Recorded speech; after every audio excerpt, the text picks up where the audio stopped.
Carmen Aristegui, CNN, México.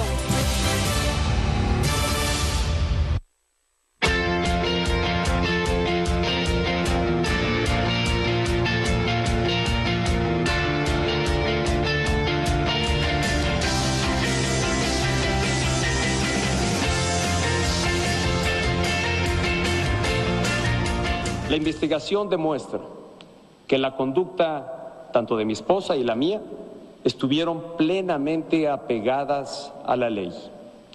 Sin embargo, estoy consciente y reconozco que estos acontecimientos dieron lugar a interpretaciones que lastimaron e incluso indignaron a muchos mexicanos. A todos ellos les ofrezco una sincera disculpa.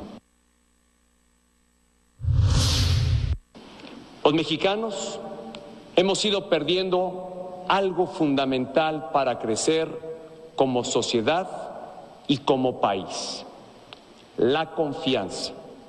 La confianza en el gobierno federal, en los gobiernos locales, en el Congreso Federal y en las legislaturas de los estados, en el Poder Judicial de la Federación y en el Poder Judicial de las distintas entidades.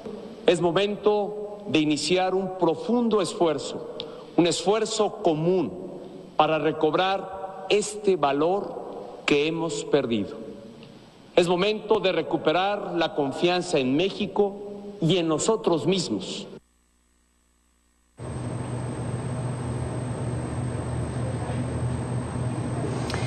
Este es un fragmento del mensaje que emitió el viernes pasado Enrique Peña Nieto, el presidente de México. Y bueno, pues nos detendremos nuevamente en este mensaje donde un presidente ofrece disculpas a quienes se hayan sentido disgustados, indignados por el tema de las propiedades, la Casa Blanca y otras propiedades relacionadas en su posesión y adquisición con contratistas del presidente mexicano Enrique Peña Nieto, de su esposa Angélica Rivera y del secretario de Hacienda Luis Videgaray. Este mensaje donde Peña Nieto ofrece disculpas y también reconoce con todas sus letras que se ha perdido la confianza, este valor fundamental prácticamente en todas las instituciones, es algo que no puede pasar desapercibido a una sociedad como la mexicana y obligadamente merece análisis y discusión. El viernes pasado contamos con el punto de vista de Denise Dresser, de Sergio Aguayo y de Lorenzo Meyer, quienes opinaron al respecto del informe presentado por Virgilio Andrade, el secretario de la Función Pública, en donde exonera a Peña Nieto y al secretario de Hacienda de algún tipo de conflicto de interés. Un tema que ha generado muchas críticas a lo largo de estos días, y hoy nos detenemos con este tema desde otra perspectiva y con nuestro invitado en el estudio, a quien le aprecio mucho que esté aquí, un experto en temas de auditoría, de rendición de cuentas, quien fue auditor superior de la Federación, electo por 8 años en la Cámara de Diputados o por la Cámara de Diputados en nuestro país, y bueno, un periodo largo de auditor superior de la Federación en México. Gracias a Arturo González de Aragón, que está en nuestro estudio de la Ciudad de México, para analizar, Arturo, el conjunto de cosas que están a la mesa. Gracias por estar aquí, buenas noches y bienvenido. Encantado de estar aquí, Carmen. Llegar al punto de ofrecer disculpas después del tema de la Casa Blanca y sus alrededores. Mira, me vienen 2 reflexiones. La primera es, yo no pido disculpas si yo no cometí algo indebido. Creo que sería la primera cuestión. Segundo, las disculpas son bienvenidas, porque creo que en el fondo hubo algo que fue indebido. Yo te diría que en relación a la confianza, hay algo que me encanta en relación a este aspecto, y lo aprendí en la provincia de Shandong, en el pueblo de Chifu, en China, donde nació Confucio en el año de 551 a.C. Él ahí daba sus reflexiones a sus discípulos, y los discípulos escribieron el Evangelio de Confucio. Hay una parte que es una belleza, que se llama El arte de gobernar o el arte del buen gobierno. Platica este evangelio que en alguna de sus pláticas uno de sus discípulos le preguntó: Maestro, ¿cuáles son los elementos de un buen gobierno? Confucio le contestó: el ejército, la comida y la confianza. El discípulo le volvió a preguntar: Maestro, si tuvieras que sacrificar alguno, ¿de cuál prescindirías? Y Confucio le contestó: del ejército y de la comida, porque has de saber que sin la confianza del pueblo, ningún gobierno puede subsistir. Para mí es una enseñanza extraordinaria. Hablemos de factores de la confianza. En la última medición me llamó mucho la atención el hecho de que las calificaciones ya están por parte de la ciudadanía en el 34% sobre el comportamiento del gobierno. Y de los líderes políticos, sociales, empresariales y de las organizaciones civiles, está en el 15%. Encuesta de Reforma. De la encuesta de Reforma. Y hay algo que menciona el presidente que tiene toda la razón. Cuando pierdes la confianza, es muy difícil de recuperar. Pero ¿cómo vas a tener confianza, Carmen? Si el último reporte de Coneval te dice que entre 2012 y 2014 tenemos en México 2 millones más de pobres.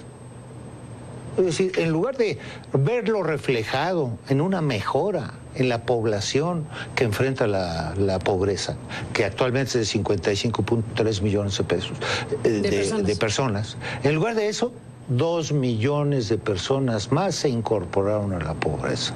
Entonces, obviamente son datos muy difíciles de que los acepte la población, ¿no? Un presidente que efectivamente dice con todas sus letras, lo acabamos de escuchar, que se ha perdido la confianza en todos, incluye a los otros poderes, además del Ejecutivo y el Federal, y lanza un llamado a recuperar esa confianza. Desde luego, lo que acabas de decir, perder la confianza está reconocido por el gobierno actual. Ha reconocido públicamente que no se le tiene confianza. ¿Cómo se restañen las heridas? ¿Cómo se reconstruye lo que eventualmente pudo haber habido? Bueno, primero es muy bueno que haya un reconocimiento de una situación dada, que es la pérdida de confianza de la gente en su gobierno. Que no es cualquier cosa. No, es algo verdaderamente preocupante. Porque en consecuencia tendría que venir algo muy importante. Muy importante. Porque si nos quedamos en una declaración. ¿Cómo recuperas la confianza, Carmen? A ver. Con resultados, con hechos tangibles que se reflejen en el diario, en la diaria actividad de las personas. Si tú no tienes resultados concretos, es muy difícil aspirar a que recuperes la confianza. Bueno, es el mismo día en que Peña Nieto lanza ese mensaje el viernes pasado, en que es presentado el informe de Virgilio Andrade, este hombre que fue encargado por el propio Peña Nieto para que investigara al presidente Peña, a su esposa Rivera y al secretario de Hacienda. El mismo día donde dice se ha perdido la confianza es que se presenta un informe tan controvertido, polémico y demás cosas. Después de la pausa te pregunto sobre eso. Volvemos. Adelante.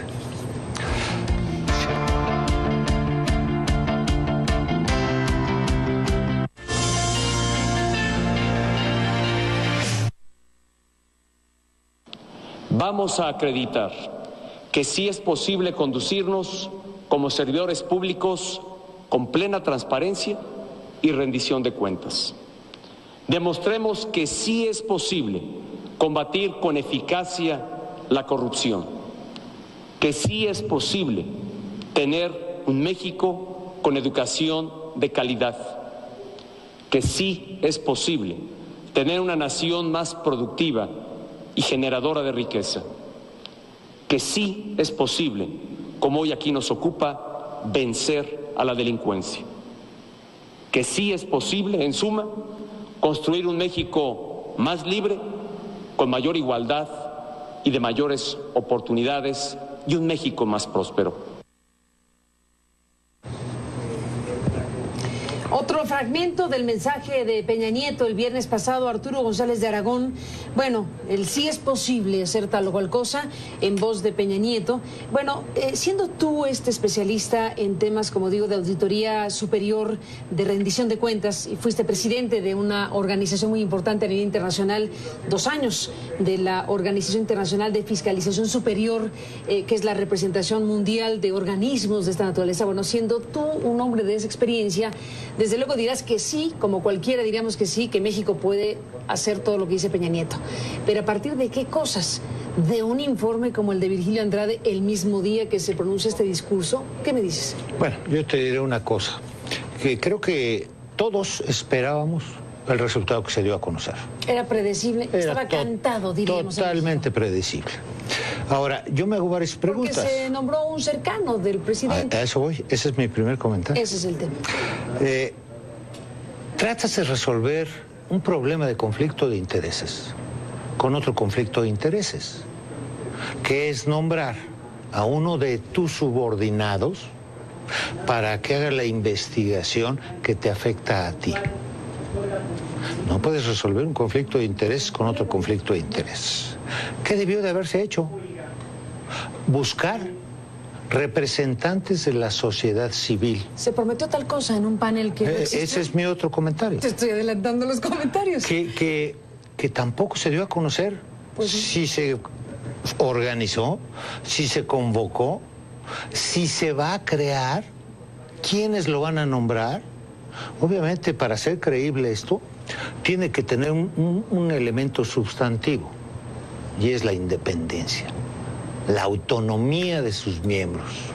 Ese comité de expertos o panel de expertos tiene que venir no del Ejecutivo, y yo diría que difícilmente del Legislativo, a menos que dejáramos fuera de las propuestas al PRI y al Verde. Ese no puede ser. El distintivo tiene que ser la independencia de sus miembros, para que puedan estudiar y pronunciarse con absoluta independencia y autonomía, buscando efectivamente los resultados que no escuchamos el viernes pasado. Se ha insistido todo el tiempo en que hemos estado frente a conflictos de interés como figura principal y prácticamente única.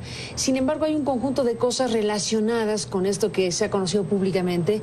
¿Qué tipo de revisión tendría que hacerse para saber si las conductas del presidente, del secretario de Hacienda, de los contratistas, de los involucrados en la cuestión desde una perspectiva independiente, están relacionadas con qué tipo de situaciones, qué tipo de situaciones derivan con la información pública de la Casa Blanca y sus derivados? Mira, yo creo que es muy difícil con el marco jurídico vigente.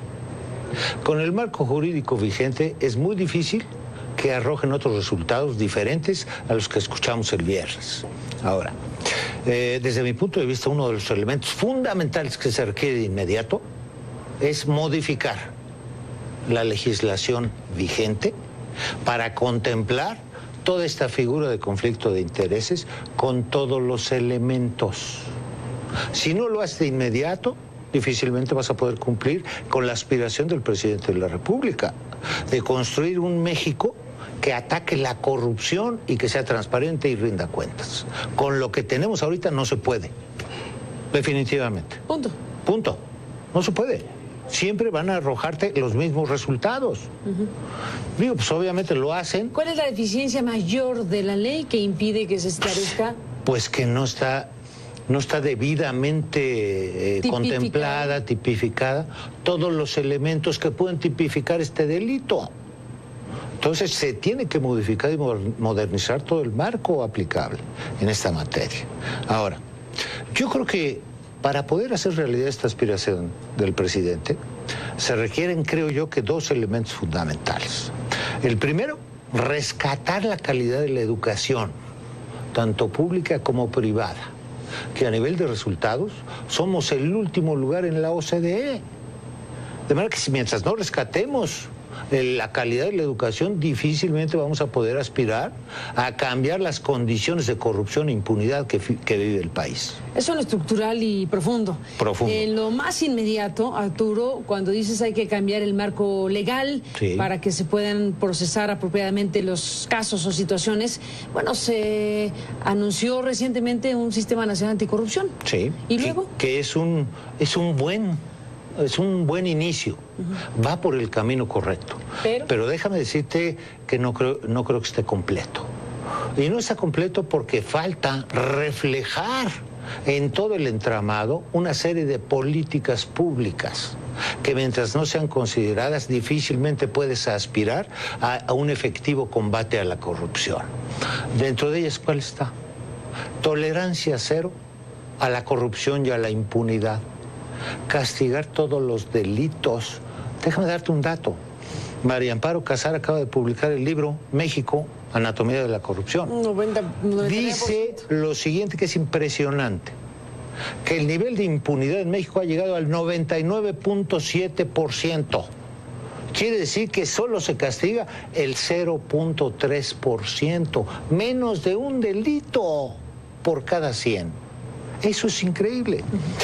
En Japón, y lo hemos comentado muchas veces, de 100 denuncias que se presentan, 98 terminan en castigo.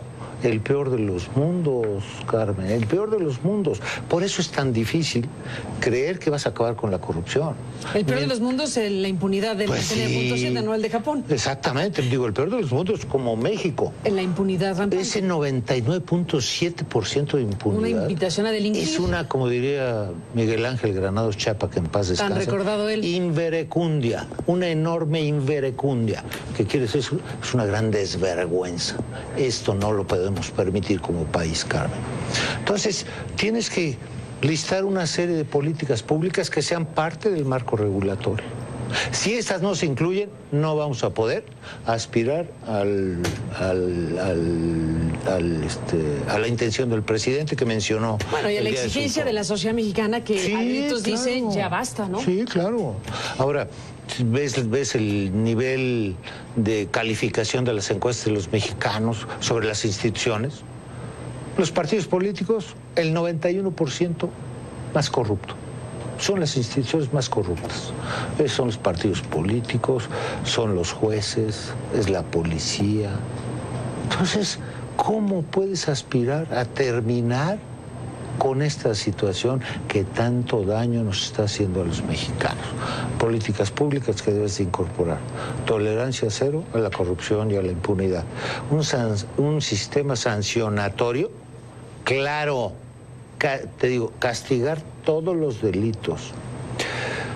Hacer que los partidos políticos sean fiscalizados por la Auditoría Superior de la Federación. Es la única excepción que incluyeron en la ley de fiscalización. Y fue en la noche, y lo hemos platicado, de los cuchillos largos, donde todos estos se despacharon con la cuchara grande y metieron la única excepción que hay en la ley de fiscalización. Los únicos que no puede fiscalizar la Auditoría Superior son los partidos políticos. Es un enorme despropósito. Tienes que incorporarlo también. Tienen que rendir cuentas los partidos políticos. Las fracciones parlamentarias, el nivel de discrecionalidad con la que se manejan, también son un insulto. El nivel de recursos que reciben después de aprobar leyes, obviamente te hace pensar muy mal. Quiere decir que les están aprobando por cada una de las iniciativas. El hecho de aprobar, y esto yo sí me enteré hace algunos años, cuéntanos, de que en algún congreso, no te voy a decir en qué lugar, en algún congreso, no te lo voy a decir, en algún congreso, lo vamos a adivinar. no lo pude probar. En algún congreso se entregaban recursos a cada legislador para aprobar cuentas públicas y para aprobar iniciativas. Esto no cundía a nivel federal. Parece que ese mal empieza a ser utilizado. Hace unos días comía yo con un legislador importante que había sido legislador 3 veces y le preguntaba, oye, ¿esto pasaba en tu época? Y me dice, nunca. ¿Se daban moches por aprobaciones presupuestales? No. ¿Se les daban recursos por aprobar iniciativas? Nunca. ¿Por aprobar cuentas públicas? Jamás. Ya estamos en ese nivel.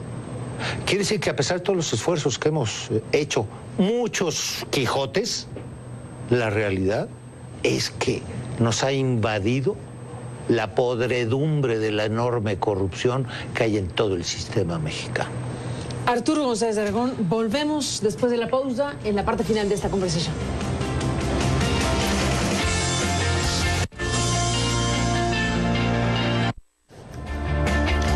Entramos en la parte final, regresamos con Arturo González de Aragón hablando de lo que ha sucedido en México con el tema de las propiedades y los contratistas y la discusión abierta. Volvemos en un momento más.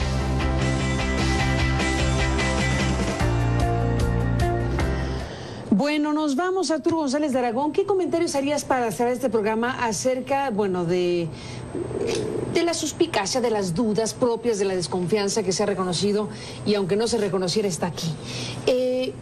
Si se da por sentado que el hecho de que quien realizó la investigación no es un ente independiente, bueno, uno tendría que aspirar a que alguien que sí lo sea, o un panel o expertos, pueda verificar. De acuerdo. ¿Qué verificarías tú esencialmente de lo que nos entregaron como informe final? Bueno, pues tienes que verificar toda la documentación, soporte de cada una de las operaciones que se celebraron, en las fechas que se celebraron, y ver, entendiendo que no eran funcionarios públicos de origen, ver si la parte cuando ya fueron funcionarios públicos no existía el conflicto de intereses. También eso se tiene que revisar. Ahora parece que alguna de las propiedades ya se devolvió, en fin. Todo esto tiene que ser revisado por alguien independiente y autónomo. Ese panel de expertos es fundamental y tiene que provenir de la sociedad civil. Pero si no, no puedes aspirar a recuperar la confianza ciudadana. Si tal panel de expertos que se prometió ya no aparece en escena, pues entonces tendrán que andar otro camino donde se tienen que contar con todos los instrumentos que hacen falta para que un sistema nacional anticorrupción pueda verdaderamente ser útil, para que podamos tener un país que verdaderamente cumpla con las expectativas de la sociedad. Y yo te diría otra cosa. Tú dices, este informe presentado como informe final debería pasar la prueba del ácido de un panel de expertos independientes. Autónomos, independientes. Eso debería ocurrir. Nombrados desde la sociedad civil. Para cerrar en 30 segundos, ¿qué dices? 30 segundos yo te diría que el mundo es un lugar peligroso, donde lo importante no es quién hace el mal, lo importante es todos aquellos que no hacemos nada por evitarlo. Y creo que no estamos evitando la gran situación de crisis que está viviendo el país en materia ética y política. Con eso nos vamos. Gracias por estar aquí, Arturo. Lo aprecio mucho, mi querido. Al contrario, hasta la próxima. Gracias por tu presencia y tus reflexiones y tu postura sobre el tema. Gracias a usted que nos permitió acompañarle. Pásela bien, buenas noches. Hasta mañana.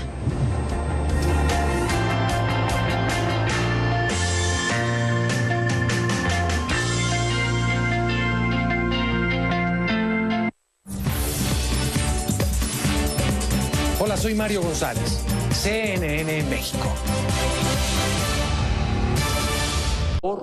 Que hemos perdido. Es momento de recuperar la confianza en México y en nosotros mismos.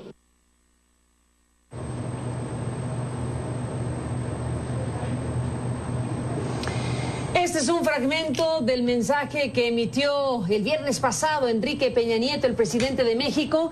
Y bueno, pues nos detendremos nuevamente en este mensaje donde un presidente ofrece disculpas a quienes se hayan sentido disgustados, indignados por el tema de las propiedades, la Casa Blanca y otras propiedades relacionadas en su posesión y adquisición con contratistas del presidente mexicano Enrique Peña Nieto, de su esposa Angélica Rivera y del secretario de Hacienda Luis Videgaray.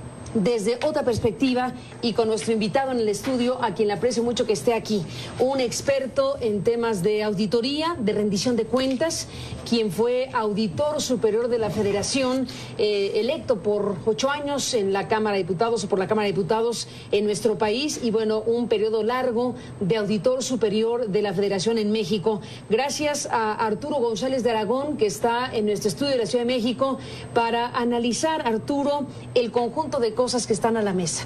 Gracias por estar aquí, buenas noches y bienvenido. Encantado de estar aquí, Carmen. Llegar al punto de ofrecer disculpas después del tema de la Casa Blanca y sus alrededores. Mira, me vienen 2 reflexiones.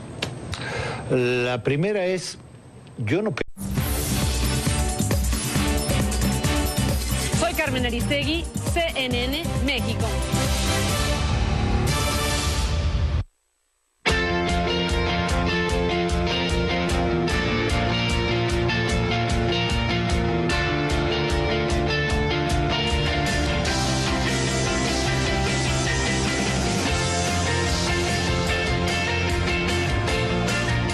La investigación demuestra que la conducta tanto de mi esposa y la mía estuvieron plenamente apegadas a la ley.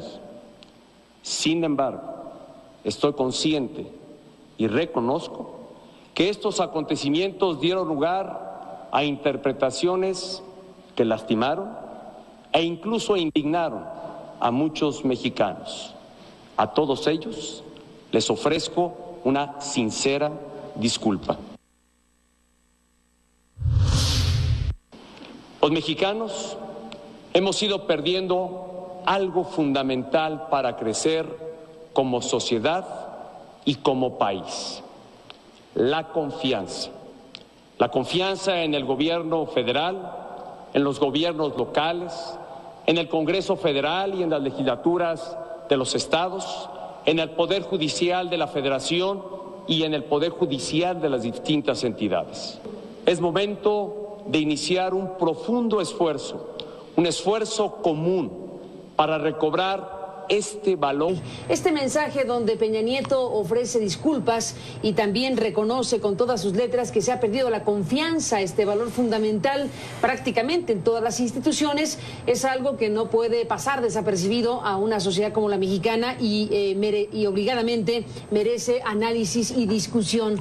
El viernes pasado contamos con el punto de vista de Denise Dresser, de Sergio Aguayo y de Lorenzo Meyer, quienes opinaron al respecto del informe presentado por Virgilio Andrade, el secretario de la Función Pública, en donde exonera a Peña Nieto y al secretario de Hacienda de algún tipo de conflicto de interés. Un tema que ha generado muchas críticas a lo largo de estos días, y hoy nos detenemos con este tema